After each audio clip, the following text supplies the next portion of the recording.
Hey, welcome to Digging Into the Bible. My name is Jim Barnard. This is a production of Tiller Coaching. All right, it's day 27 and we are wrapping up Acts chapter 9 today. Yesterday we went under 5 minutes. Let's try to go for it today, sub 5. It's going to be ambitious, but let's give it a shot. This is us digging in at Acts chapter 9, starting in verse 32. Now as Peter went here and there among them all, he came down to the saints who lived at Lydia. There he found a man named Aeneas, bedridden for 8 years, who was paralyzed. And Peter said to him, Aeneas, Jesus Christ heals you. Rise and make your bed. And immediately he rose, and all the residents of Lydda and Sharon saw him, and they turned to the Lord. Now there was in Joppa a disciple named Tabitha, which translated means Dorcas.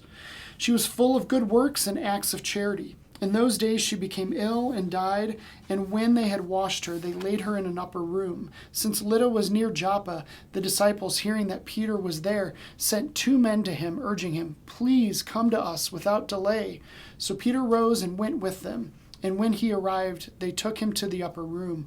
All the widows stood beside him, weeping and showing tunics and other garments that Dorcas made while she was with them. But Peter put them all outside, and he knelt down and prayed. And turning to the body, he said, Tabitha, arise. And she opened her eyes, and when she saw Peter, she sat up. And he gave her his hand and raised her up. Then, calling the saints and the widows, he presented her alive. And it became known throughout all Joppa, and many believed in the Lord. And he stayed in Joppa for many days with one Simon, a tanner. All right, so these names are kind of getting confusing, aren't they? 2 days ago, we saw this man, Ananias, who went and laid his hands on Saul. And then back in Acts chapter 5, we saw a different man named Ananias who lied about the proceeds of how much money he made off selling a piece of property. And he subsequently died. They're obviously not the same person, but it's confusing. And then now today we've got Aeneas, who is becoming unparalyzed. And it can be hard to keep up, but we're doing this together, and that's what's good. So it's amazing to me what Peter is capable of doing. He is not petering out anymore. I've said this before. He is petering up, and that's what's up.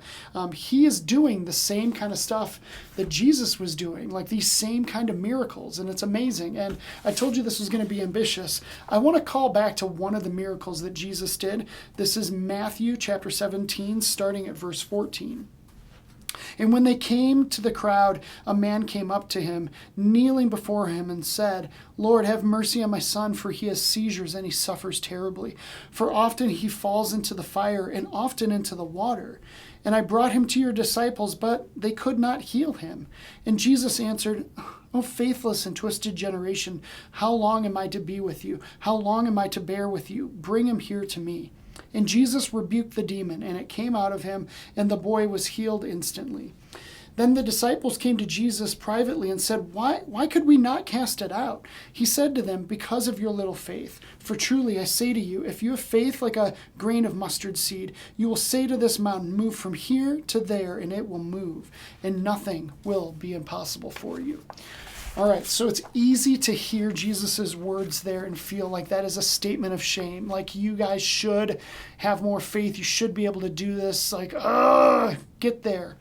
But really, I believe that it's a statement of promise, that Jesus knows that they're going to get there. And here we see Peter being able to do this. He couldn't do it before. Peter was one of the disciples that couldn't heal that boy, but now he's able to do that same level of miracle. It's amazing.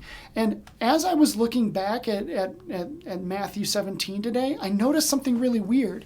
That section ended at verse 20, and then the next section starts at verse 22. It was like, where's verse 21? Like, I had to do some real research. I had never noticed this before. And so I went over to the NIV version, and it had a little footnote for verse 21. No verse, but in the footnote it was saying, go see Mark 9:29. All right, so I go check that out, and it is the same exact story of this boy afflicted with a demon being healed. And at the end of it, it says, Mark 9:29, Jesus replied, this kind can only come out by prayer. And isn't this the difference here? In this section that we read today out of Acts chapter 9, we see Peter But Peter put them all outside and knelt down and prayed. He has petered up through the power of prayer, and that's what's up. So I love this. I think I missed the sub 5, but I was so close. Tomorrow we will continue on with the story of Peter in Acts chapter 10. Thanks for watching. Thanks for listening. I will see you then.